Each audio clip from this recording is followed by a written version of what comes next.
अस्सलाम वालेकुम।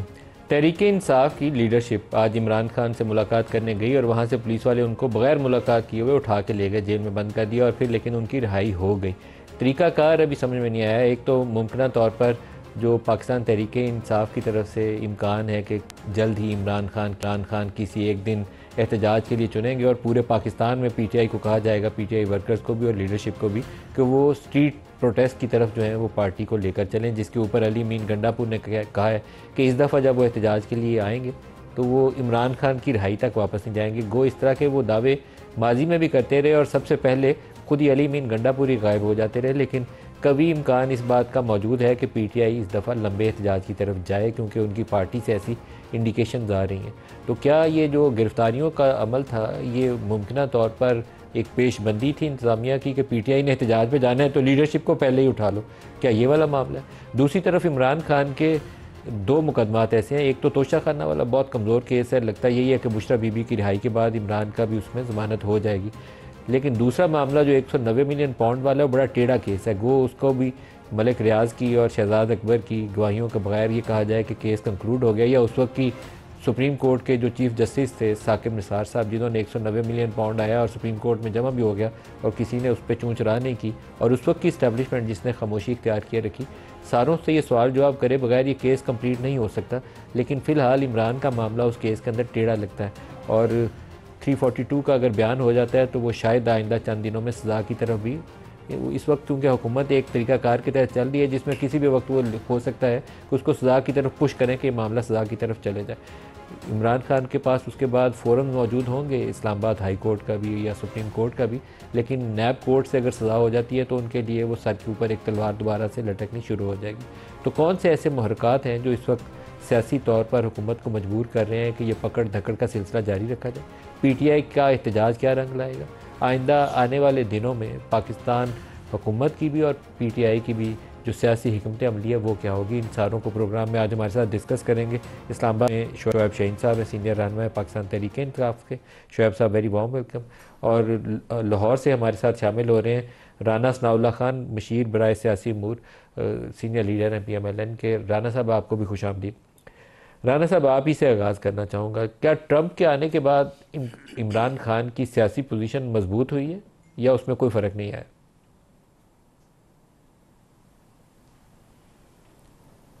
देखिए, सियासी पोजीशन जो है वो मज़बूत होना या कमज़ोर होना जो है वो उसका अंदाज़ा जो है वो तो या इलेक्शन में हो सकता है या फिर अगर पार्टी कोई अमल अपनाए, यानी जिस तरह से ये एहतजाजी प्रोग्राम शुरू करना चाहते हैं तो उन चीज़ों से जो है वो हो सकता है।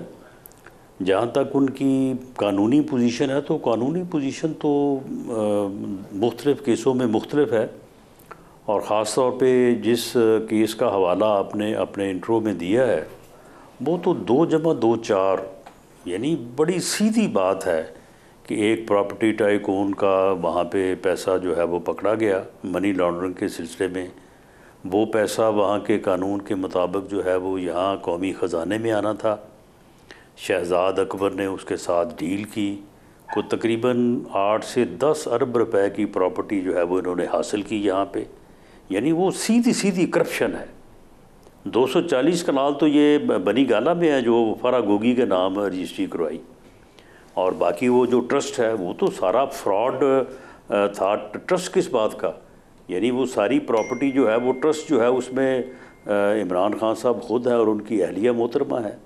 उस यूनिवर्सिटी को बनाने के लिए जो है वो पैसे लिए गए, उसकी ज़मीन जो है वो ली गई। आपको लगता है कि इमरान खान को उस 190 मिलियन पाउंड वाले केस में सज़ा हो जाएगी? जी बिल्कुल, वो तो 2+2 4 केस है, उसमें तो रजिस्ट्रियाँ इनके नाम हैं, ये इनकार ही नहीं कर सकते कि उस प्रॉपर्टी टाइकून से, यानी उसे कौन सी हमदर्दी जागी जी कि वो एकदम जो है वो 8-10 अरब रुपए की प्रॉपर्टी जो है वो इनके ट्रस्ट के नाम लगवा दे, और इनकी जो फ्रंट मैन थी मोहतरमा फरा गोगी साहब, उनके नाम लगवा दे। वजह सवाए इसके कि इन्होंने राना उसे साहब, लेकिन ये तो पाकिस्तान में तकरीबन महज 60 इत्तेफाक है कि अरब शहजाद रुपए का अकबर जो है वो फायदा भी पहुंचाया पाकिस्तान से फरार है। और वो 8-10 लंदन अरब रुपए में का फराह उससे जो है गोगी, वो जिसका वसूल कर नाम आप लिया। ले रहे हैं, वो भी पाकिस्तान से फरार है। तो वो दोनों तो पकड़े नहीं जाते, लेकिन इमरान खान पकड़ा जाता है। ये कोई इसमें इत्तेफाक है या इसके अंदर कोई हिकमत अमली है? नहीं, उनको यानी जब भी अभी जब नैब में कोई तहकीकात जो हैं वो चल रही थी, तो मेरा ख्याल है वो काफ़ी टाइम से पहले, यानी जिन लोगों ने इस किस्म का मामला किया होता है उन्हें मालूम होता है कि ये इंक्वायरीज़ हो रही हैं, पूछगिछ हो रही है, तो वक्त से पहले वो निकल गई। तो लेकिन उनके आप देखें ना कि उनका प्राइम मिनिस्टर हाउस में उनका आना जाना जो था वो एज फैमिली मेंबर था, और पूरे पंजाब में एक एक ज़िले में डिप्टी कमिश्नर, डीपीओ, अपना डीजी एफडीए, डीजी एक्साइज, यानी इतनी करप्शन और इतनी घटिया करप्शन यानी इन लोगों ने रिकॉर्ड कायम किए हैं जो शफाफियत और जो है वो अपना क्लीन होने के नाम पे आए थे। यानी एक एक ट्रांसफ़र पोस्टिंग के पैसे, और वो सारे पैसे जो है वो तकरीबन जो अरबों रुपए का रिकॉर्ड है जो मनी लॉन्डर हुआ है वहाँ दुबई में, वो सारा रिकॉर्ड मौजूद है। ये जो प्रॉपर्टी इनके नाम है, रजिस्ट्रियाँ इनके नाम है, तो ये किस तरह से कह सकते हैं कि ये जो है अब अच्छा आप ये देखें, कहते हैं जी वो ट्रस्ट है जी, वो भाई उस ट्रस्ट में पूरी दुनिया में माँ सवाए अपना मियाँ बीवी के और को है उसमें, और बतौर ट्रस्टी इनको उतने ही इख्तियार हासिल हैं उस प्रॉपर्टी से मुतल्लिक जितने किसी को अपनी विरासत में होते। तो ये सारा जो है ये ट्रंप के सवाल का आपने जवाब नहीं दिया। केस है ट्रंप इंतजामिया का अगर आपको फ़ोन आया तो फिर क्या होगा? ट्रंप इंतजामिया का आपको फ़ोन आया तो फिर क्या करेंगे? बहरहाल इसमें बहुत बड़ा अगर है, फ़ोन अव्वल तो आएगा नहीं, लेकिन अगर आया भी तो हुकूमत जो है वो उस सूरत हाल में जो है वो जो मुल्की मफाद में होगा, मुल्क के बेहतरीन मफाद में जो है वो फ़ैसला करेगी। इससे पहले ऐसी मिसालें मौजूद हैं कि पाकिस्तान की हुकूमत ने पाकिस्तान पे उन वक्तों में बरसर इक़्तिदार जो भी पॉलिटिकल या अदरवाइज जो भी लोग थे, और ख़ास तौर पे इससे बड़ा और दबाव क्या हो सकता था जब एटमी धमाके थे, तो उस वक्त भी PMLN की गवर्नमेंट थी, और PML की गवर्नमेंट ने कौमी मफाद में फ़ैसला किया और एटमी धमाके किए अमेरिकन प्रेसिडेंट। सर लेकिन आप राना साहब वो एटमी धमाकों को इससे कंपेयर ना करिए। उसके बाद भी फिर फ़ोन आए, धमाकों में पूरी कौम एक पेज के ऊपर थी। लेकिन नवाज शरीफ की रिहाई की आपको मिसाल देना चाहूँगा। नवाज शरीफ की रिहाई के लिए दबाव मौजूद था, उसमें सऊदी अरब से भी दबाव आया, साद हरीरी आए पाकिस्तान में, पैगाम निशानी उनके ज़रिए हुई, और फिर नवाज शरीफ को यहाँ से अटक किले से छोड़ दिया गया और वो सऊदी अरब चले गए। तो ये चीज़ अनहोनी नहीं है, पाकिस्तानी सियासत में इसका वजूद है। नहीं, लेकिन मलिक साहब ये फ़ैसला तो उस वक्त की गवर्नमेंट का ही था ना। तो ये फ़ैसला जो गवर्नमेंट करेगी वो कौमी मफाद में करेगी, और अगर कौमी मफाद में हुआ तो चलें, अगर अमेरिका हमसे किसी की रिहाई का मुतालबा कर सकता है तो हम भी तो उसके साथ बड़े अरसे से जो है वो किसी की रिहाई का मुतालबा कर रहे हैं, तो चलें, अगर वो हमारी बात मान लें, हम उसकी मान लें, तो ऐसा भी हो सकता है। लेकिन अरे ये तो आपने बड़ी अच्छी बात की कि जब ये आपने बड़ी अच्छी बात की, आप फिर इसका मतलब है कि इमरान खान की रिहाई को डॉक्टर आफिया की रिहाई के साथ जोड़ रहे हैं? नहीं, मैं इसको इस बात से जोड़ रहा हूँ कि अमेरिका जो है, आपका ये सवाल है कि अमेरिका कहेगा कि इमरान खान को रिहा कर दो। हम भी तो किसी की रिहाई के लिए अमेरिका को कह रहे हैं ना, बड़े अरसे से कह रहे हैं, रिक्वेस्टें भेज रहे हैं। आज तक हमारी किसी रिक्वेस्ट का उसने जवाब नहीं दिया। तो चलो शायद इस बहाने जो है वो इस बारे में बात शुरू हो, और अगर बात शुरू हो तो अगर इस तरह से हो जाए, ये मेरी ज़ाती राय है, इसमें मैं हुकूमत या पार्टी की राय शामिल नहीं करता, अगर ऐसा हो जाए तो मेरी ज़ाती राय में तो कोई जो है वो कोई इतनी बुरी बात नहीं है। इमरान के बदले में डॉक्टर आफिया, वैसे कमाल की तजवीज़ दिया राना साहब आपने। बहरहाल अगर बात होती है तो ये मेरी ज़ाती राय है, अगर आपको पसंद आई है तो मैं समझता हूँ कि शायद मेरा ख्याल जो है वो दुरुस्त है। मेरे ख्याल में डॉक्टर आफिया को भी रिहा हो जाना चाहिए, इमरान को ट्रांसपेरेंटली इस प्रोसेस से आगे गुजरना चाहिए। लेकिन ये जो एक्सचेंज है आपकी, ये थोड़ी सी मुतनाज़ा है। मैं तो इसके ऊपर थोड़ा सा हैरान हुआ, क्योंकि आपने एक्सचेंज उससे की है जो बराह रास्त जिनका आपस में ताल्लुक़ नहीं बनता। नहीं, मैंने तो इस बात से रिलेट किया है कि अमेरिका जो है उसे क्या पड़ी है कि वो क्यों अपना जो है इस मामले में पड़ेगा और क्यों ये मुतालबा करेगा कि जी आप रिहा करें। लेकिन अगर वो किसी की रिहाई का मुतालबा करता है, अभी आज तक उसने शकील अफरीदी जो कि हमारे हिसाब से तो उसने मुल्क से गद्दारी की, मुल्की मफादात को उसने नुकसान पहुँचाया, लेकिन अमेरिका के हिसाब से देखा जाए तो उसने बड़ा फ़ायदा किया अमेरिका का और उनके मफादात के लिए उसने काम किया। वो उस वक्त से जेल में बैठा है, तो उसके लिए तो उन्होंने अभी तक जो है वो कोई प्रेशर नहीं डाला, कोई हल्की फुल्की कोई कभी फ़ोन या कभी बात करते रहे होंगे। तो अगर अमेरिका जो है वो इतना इंटरेस्टेड होता है किसी की रिहाई में पाकिस्तान में, तो हम भी वहाँ पे किसी रिहाई में इंटरेस्टेड तो हैं। हमारी पूरी कौम का ये मुतालबा भी है, ख्वाहिश भी है कि आफिया सिद्दीकी को जो है वो अमेरिका रिहा करे और उसे पाकिस्तान आना नसीब हो। अच्छा, मैं इस पे शुएब साहब से भी रिस्पांस ले लूँ, फिर मैं दोबारा आपकी तरफ आता हूँ। शुएब साहब, आपको ये तजवीज़ है तो थोड़ी कंट्रोवर्शियल है, लेकिन क्या आपको पसंद आई है कि बात के नहीं पसंद आई? देखिए, पहली बात तो यह है कि इमरान खान साहब ना उनकी रिहाई के हवाले से ना ट्रंप से कोई रिलेटेड है, ना ही उसका कोई ताल्लुक़ है। पाकिस्तान की 85% अवाम आज इमरान खान के साथ खड़ी है। हम 180 से ज़्यादा सीटें जीत के बाहर बैठे हुए हैं। हम छुड़वाएंगे इंशाल्लाह इमरान खान को through the present judicial system, जिस तरह भी ये उसके ऊपर काबिज होने की कोशिश करें, नंबर 1। नंबर 2, अपनी मूवमेंट के जरिए आवाम के प्रेशर के ऊपर। अच्छा, एक दो बातें जो उन्होंने की हैं उसका जवाब देना। सड़कों पे कब आएंगे? जल्दी इंशाल्लाह। इमरान खान साहब ने तारीख देनी थी, आज इसी वजह से मुलाकात नहीं करने दी। एक बात बता दूं, देखें, अर्राशी वल मुर्तशी किलाहुमा फिन्नार, ये कह रहे हैं कि जी DPO के जरिए और तमाम जी वो पैसे देते थे और ट्रांसफ़र होते थे। आज भी वो जिंदा है, मौजूद है ना पंजाब में।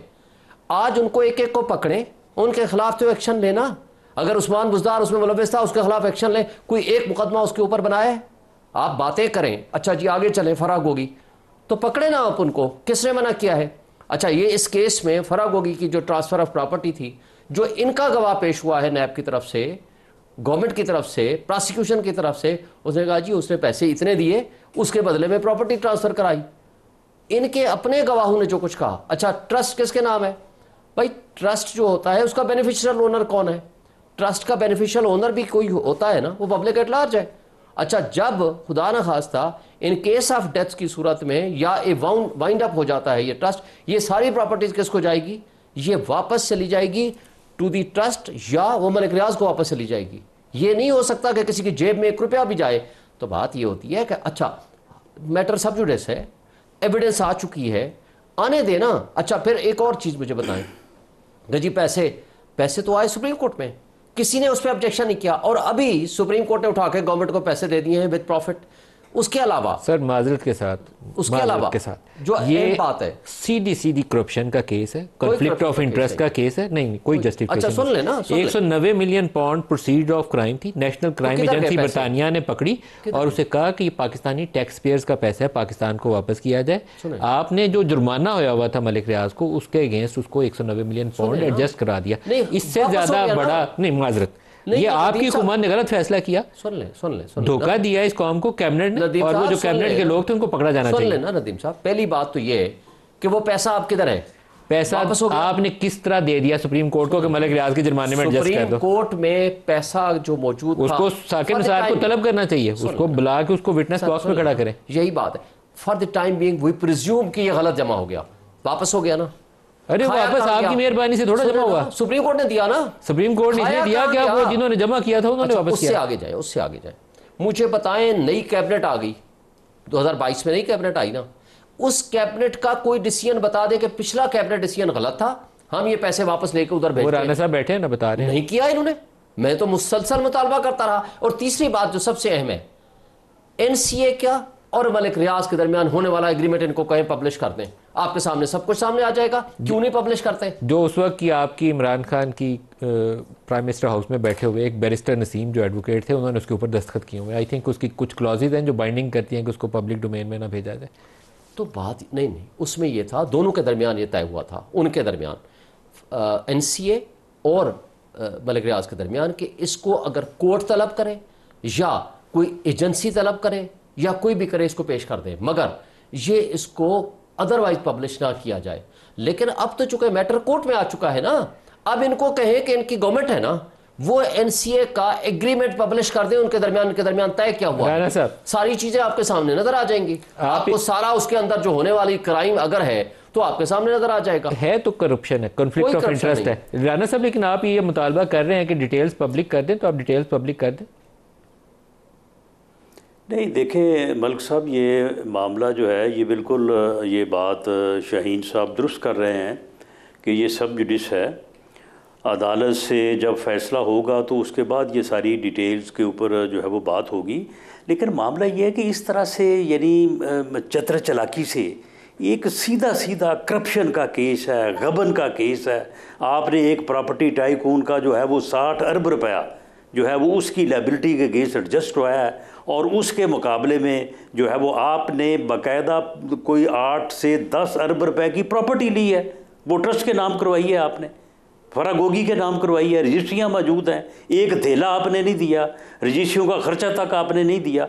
और अब आप कहते हैं कि जी वो ट्रस्ट की प्रॉपर्टी किधर जाएगी, ट्रस्ट किधर को जाएगा। भाई ट्रस्ट आपकी मलकियत है, उस ट्रस्ट में आपने क्यों नहीं जो है वो उस वक्त जो है वो उस ट्रस्ट के जो ट्रस्टी थे वो आप क्यों बने? खुद किसी और को बनाते, किसी न्यूट्रल किसी जो है वो यानी ऑफिस को बना देते, chief justice high court Islamabad को बना देते, किसी और जो है वो आइडेंटिटी को बना देते। आपके ज़ाती तसर्रुफ़ में शौकत खानम जो हॉस्पिटल है, भले वो ठीक है, वो अपना पब्लिक डोमेन में आता है, पब्लिक एट लार्ज के बेनिफिट के लिए बनाया है, तो आप वहाँ पे किस तरह से आप हर चीज़ स्याहो सफ़ेद के आप मालिक नहीं हैं। आपके तमाम तरह इख्तियारात नहीं है राना साहब, वहाँ पे हर चीज़ आपके जो नेशनल अकाउंटेबिलिटी ऑर्डिनेंस को और आपके हुक्म से नहीं होती। नैब लॉ में तब्दीली करने के बाद काबीना में किए गए फैसलों को आप तहफ़्फ़ुज़ दे चुके हैं। आपका केस जानदार नहीं है, वो इमरान का केस, ये काबीना में बल्कि सब फ्रॉड हुआ है, काबीना का फैसला नहीं है सर। आप ये करप्शन का जो मामला है, नहीं सुन लें, करप्शन का जो मामला है, काबीना के साथ फ्रॉड किया है।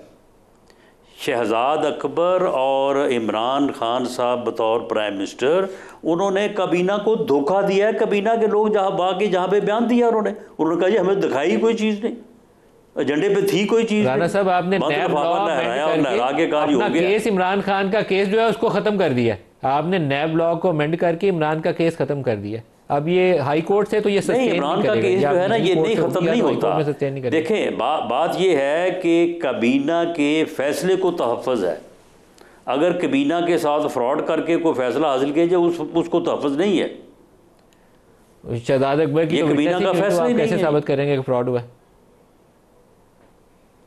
नहीं तो वो जो वज़रा है उन्होंने बयान दिए, उन्होंने कहा कि जी हमारे सामने वहाँ पे कोई चीज़ पेश नहीं हुई, कोई काबीना का फैसला नहीं। टीवी के बयानात हैं, बंद लिफाफा, टीवी के बयानात के ऊपर बंदे को सजा होने लगी तो फिर कुछ नहीं बनने वाला पाकिस्तान। नहीं मलिक साहब, अदालत में जो बयान हुए हैं वो बयान फिर मेरा ख्याल आपकी नज़र से नहीं गुजरे।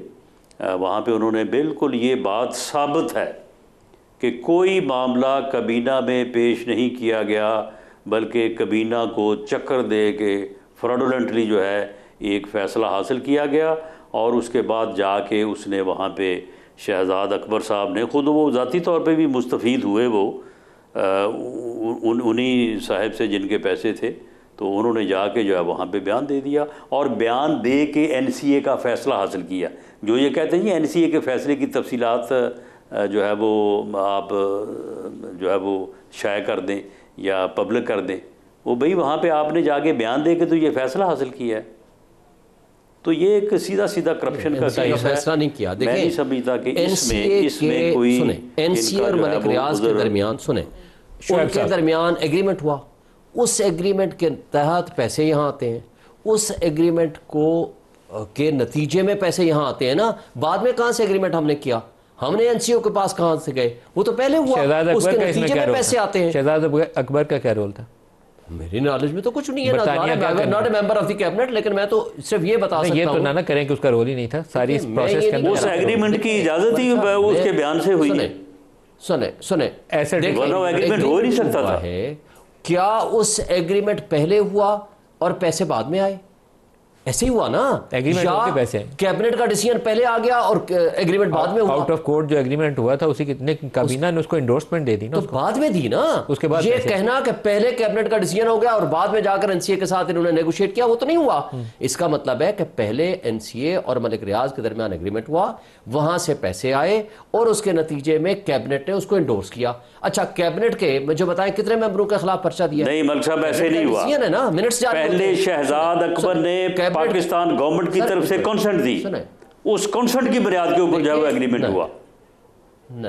नहीं तो यही तो मैं कह रहा हूं, एग्रीमेंट हो ही सकता था। रोल है, आपने उसको क्रॉस एग्जामिनेशन किया ही नहीं। एसेट रिकवरी यूनिट का वो हेड था, उसने ओके किया ही था तो एग्रीमेंट हुआ था, ये बात ठीक है। लेकिन उसको आपने क्रॉस एग्जामिन नहीं किया, वो विटनेस बॉक्स में नहीं खड़ा हुआ, उसका बयान नहीं हुआ, और उसके बगैर आप इमरान को सजा देने जाएंगे तो ये मामला मुतनाज़ा हो जाएगा।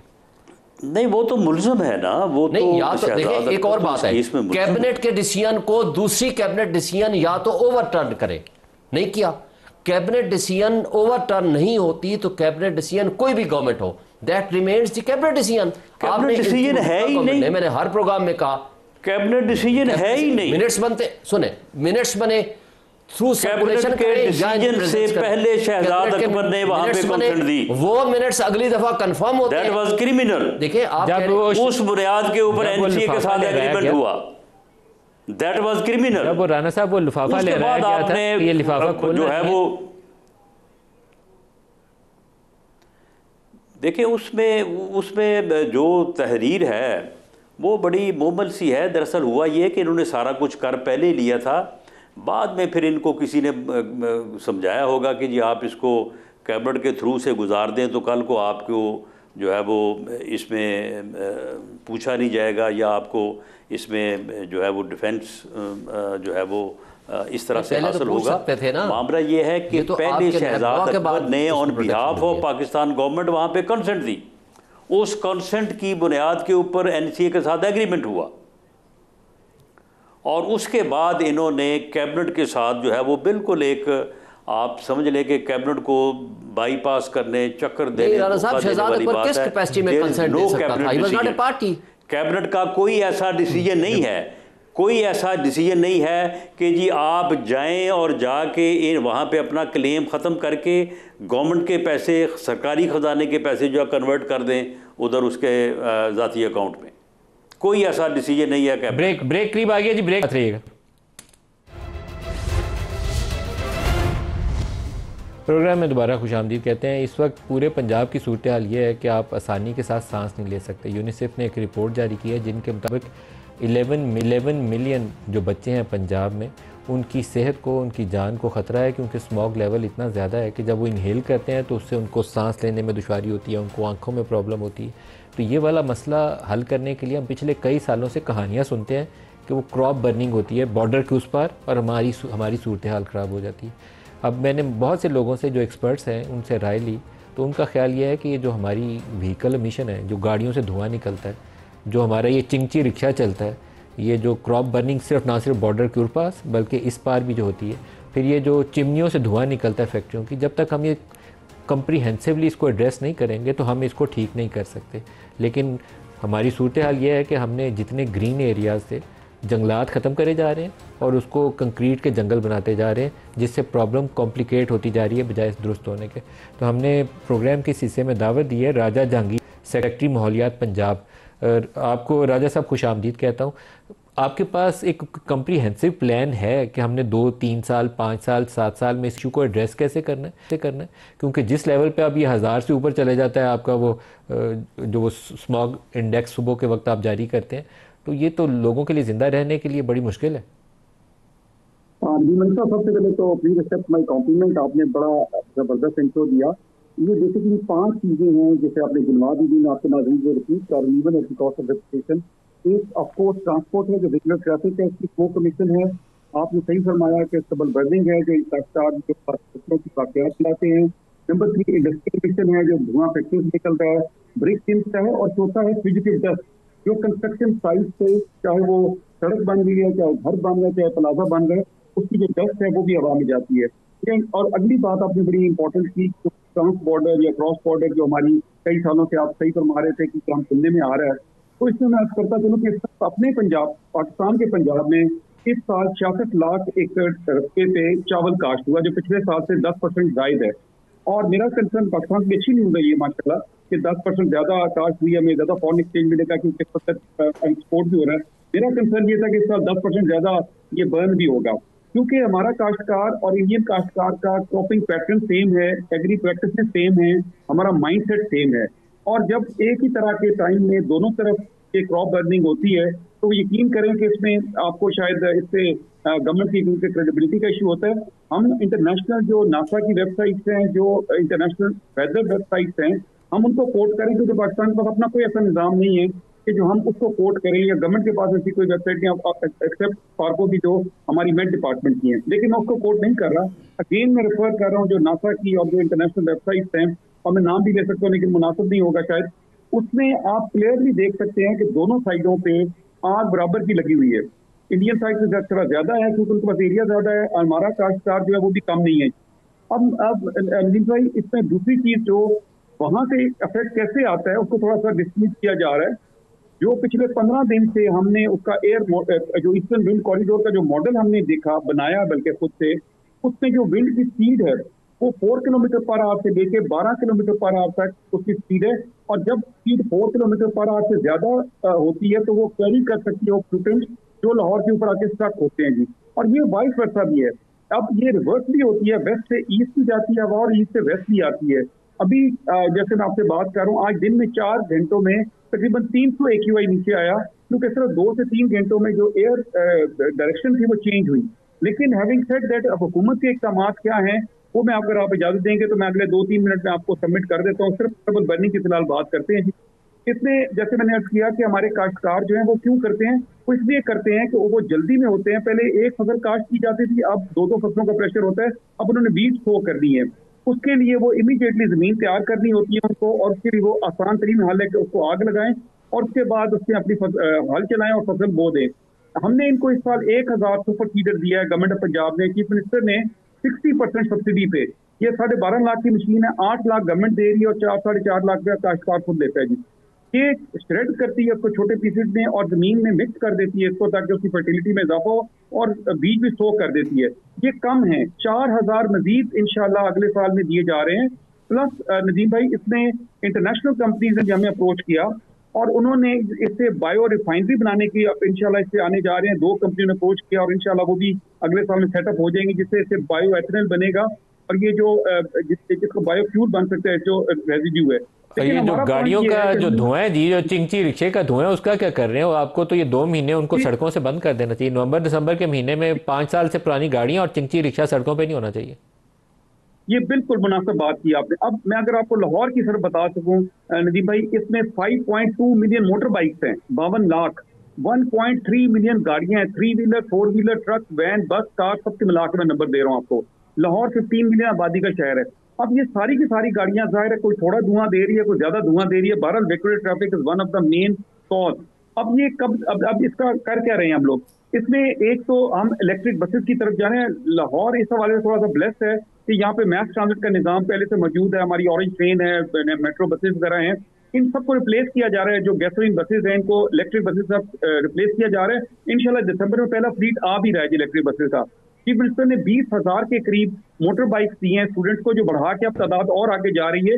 लेकिन यहाँ बात खत्म नहीं होगी कि जो 52 लाख आ चुके हैं सड़क पे, इसके लिए रेट्रो फिटिंग हमने एक निजाम ला रहे हैं। इंशाल्लाह वो कंपनी से बात चल रही है, जो गैसोलीन इंजन को रिप्लेस करके इलेक्ट्रिक इंजन लगाए जाएंगे, और वो कीमत का थोड़ा सा काम चल रहा है। हम इसको कोशिश करेंगे लोगों की उसके अंदर आ जाए। लेकिन यहाँ भी इसके अलावा नदीम साहब एक बहुत इंपॉर्टेंट है VICS, vehicular inspection and certification system.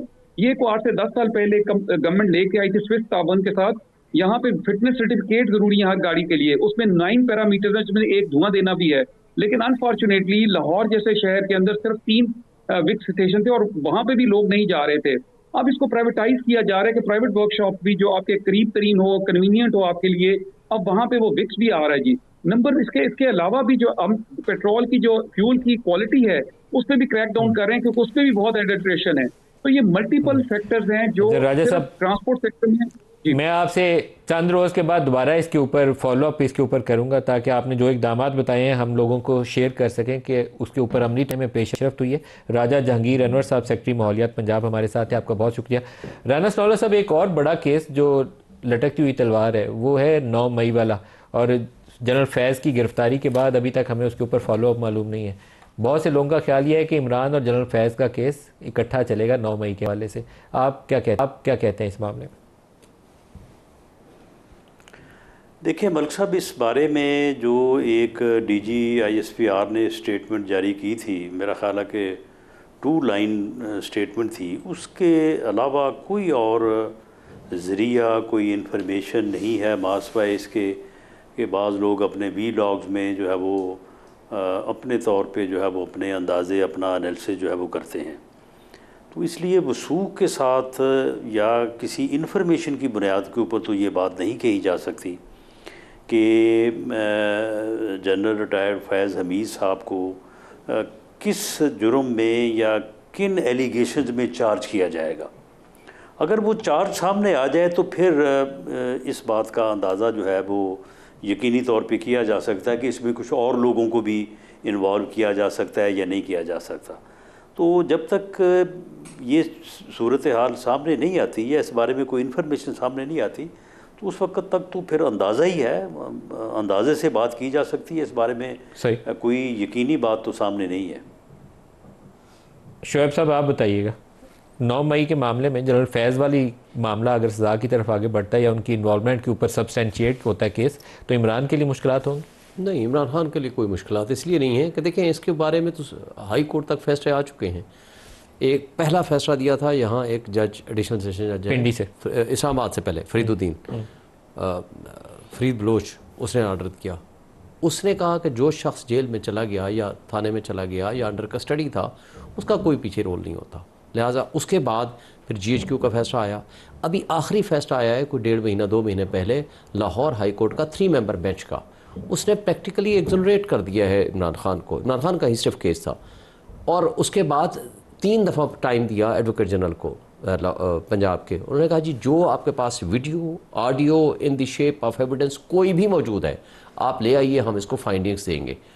उन्होंने सारी फाइंडिंग्स दे दी हैं। और फिर आपको देखा कि जो डायरेक्टली इन्वॉल्व जिसके बारे में सरगोदा वाला, उस जज के ऊपर फायरिंग भी कराई गई, एजेंसियों का भी रोल, वो आपको पता है कि उसके ऊपर शहजाद साहब, जो मलिक शहजाद गेबा साहब जो चीफ जस्टिस थे उस वक्त, उन्होंने कंटेम्प्ट प्रोसीडिंग्स भी की। वो सारे के सारे लोगों को बेगुनाह डिक्लेयर करके उन्होंने सबको छोड़ दिया।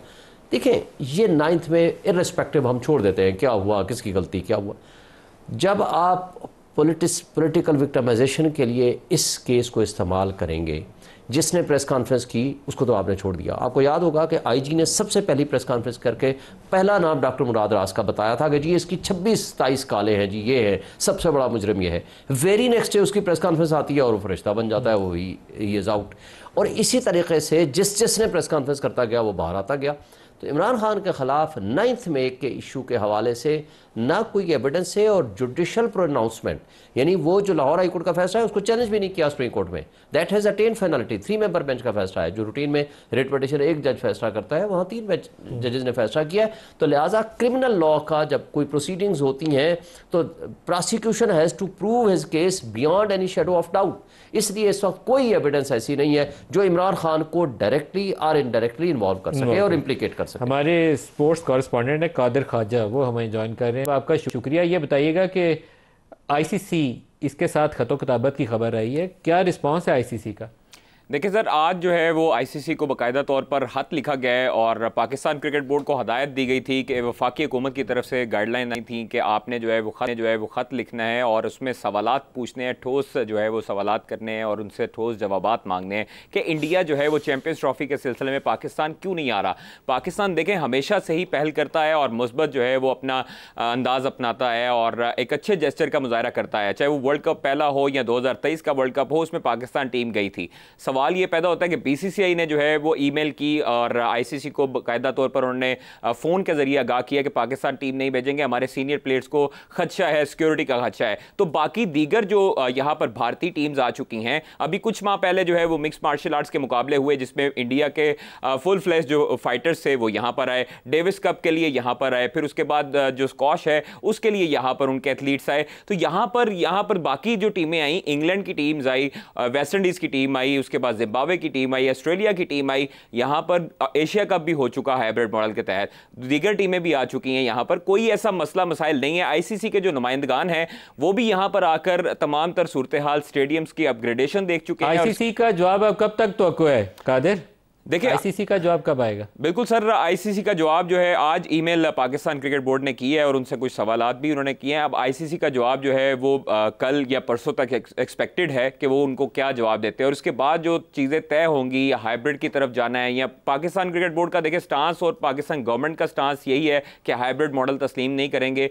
इंडिया की टीम नहीं आती तो फिर उसके बाद जो है वो कोई दूसरी टीम एंटर करने की कोशिश करेंगे। तो जो माजी में भी अगर आप देखें वर्ल्ड कप्स हुए उसमें मुख्तलिफ टीमों ने वेन्यू पे शिरकत नहीं की, जिस तरह जिम्बाब्वे नहीं गई थी इंग्लैंड की टीम। उसके बाद जो है कादिर ख्वाजा, बहुत शुक्रिया आपका। आईसीसी का रिस्पांस आएगा तो दोबारा लेंगे। राना सनाउल्लाह साहब, अभी नवाज शरीफ का बयान भी लंदन से चल रहा है कि भारतीय क्रिकेट टीम को पाकिस्तान आना चाहिए। एक तो मसले के ऊपर हमारी असूली पोजीशन होनी चाहिए कि चैंपियंस ट्रॉफी पाकिस्तान में पाकिस्तान में होगी। अगर इंडिया नहीं आता तो इंडिया पर जुर्माना होना चाहिए और इंडिया को रिप्लेस करके श्रीलंका डालें, वेस्ट इंडीज़ डालें, लेकिन टूर्नामेंट पाकिस्तान में होना चाहिए। हाइब्रिड कोई नहीं होना चाहिए। आप क्या कहते हैं? जी बिल्कुल ऐसा ही होना चाहिए। सब लोगों की ख्वाहिश भी ये है, फीलिंग भी ये है कि अगर इंडिया जो है बावजूद इसके कि पाकिस्तान ने कभी इस किस्म का जो है वो फ़र्क नहीं रखा, और अगर इंडिया जो है ये इस तरह का रवैया अपनाता है तो जिसका कोई जवाज़ नहीं है, तो पाकिस्तान को बिल्कुल स्टैंड लेना चाहिए और जो इंटरनेशनल बॉडी है क्रिकेट की उनके ऊपर प्रेशर देना चाहिए कि ये टूर्नामेंट जो है ये पाकिस्तान में ही हो, और अगर इंडिया नहीं आता तो उसके मुतबादल में जो भी सूरत हाल बनती है, किसी और को शामिल करना है वो शामिल करें या ना करें, लेकिन ये है कि टूर्नामेंट जो है ये पाकिस्तान में होना चाहिए और पाकिस्तान को इस स्टांस से पीछे नहीं आना चाहिए। राना साहब, अभी उनके external affairs minister Jaishankar Pakistan होके गए, SCO समिट यहाँ हुई है, दुनिया सारी के लीडर आए हुए थे, तो भारतीय वज़ीर ख़ारजा भी पाकिस्तान होके गए। तो उन्होंने अपनी पसंद के लिए, तंग करने के लिए, पाकिस्तान की क्रिकेट को नुकसान पहुँचाने के लिए इसको स्पोर्ट्स को सियासी मकासद के लिए इस्तेमाल करते हैं। हमें इस मसले को इंटरनेशनल फोरम पर रेज़ करना चाहिए। जी बिल्कुल दुरुस्त है, हमें जो है वो इसको इंटरनेशनल फोरम पे रेज़ करना चाहिए और हमारे मीडिया को भी जो है वो इसमें अपना पूरा हिस्सा जो है वो डालना चाहिए। और ये मैं समझता हूँ कि इससे अगर अव्वल तो नुकसान नहीं होगा, वो कंपनसेशन किसी न किसी अंदाज से किसी दूसरे तरीके से हो जाएगी, लेकिन अगर हो भी तो ये कौमी अहमियत का मामला है और इस वक्त ये बड़ा जो है ये बड़ा डिस्करेजिंग होगा कि अगर पाकिस्तान जो है अपने स्टांस से जो है वो पीछे हटे। अब हमें इसके ऊपर खड़ा होना चाहिए, अगर कोई छोटा मोटा नुकसान भी होता है तो उसे बर्दाश्त करना चाहिए। शुएब साहब, आप इसके ऊपर कमेंट करेंगे? इंडिया को पाकिस्तान आना चाहिए कि नहीं आना चाहिए? जी बिल्कुल आना चाहिए, और अगर नहीं आता है तो पाकिस्तान को स्टैंड करना चाहिए। बिल्कुल हाइब्रिड निज़ाम नहीं एक्सेप्टेबल होना चाहिए। ये तो देखें, आपकी इतनी बड़ी डिसरिस्पेक्ट कोई करे और फिर आप उसके साथ जो है उनकी टर्म्स पे जा करके खेलें तो दैट इज़ रॉन्ग मेरा ख्याल है कि। अच्छा, मुझे आपके जवाब से ना सुन के एक बहुत खुशी हुई है कि कम से कम कुछ ऐसे इश्यूज़ हैं जहां पर हम अभी इकट्ठे हैं। शुक्र अल्लाह का। PMLN और PTI भी एक ही मौक़िफ़ के ऊपर है कि पाकिस्तान में होना चाहिए। बिल्कुल ठीक है। पाकिस्तान की आई एम ग्लैड कि आपका जवाब सुन के मुझे बहुत खुशी हुई। रिस्पेक्ट और डिग्निटी का सवाल है, तो जहाँ भी पाकिस्तान की रिस्पेक्ट एंड डिग्निटी का सवाल आएगा मेरा ख्याल है पूरी कौम को इकट्ठे होना चाहिए। बिल्कुल सही है। शुएब शाहीन साहब, राना सनाउल्लाह साहब, आप दोनों का बहुत इतना इजाज़त दीजिए। अल्लाह हाफ़िज़।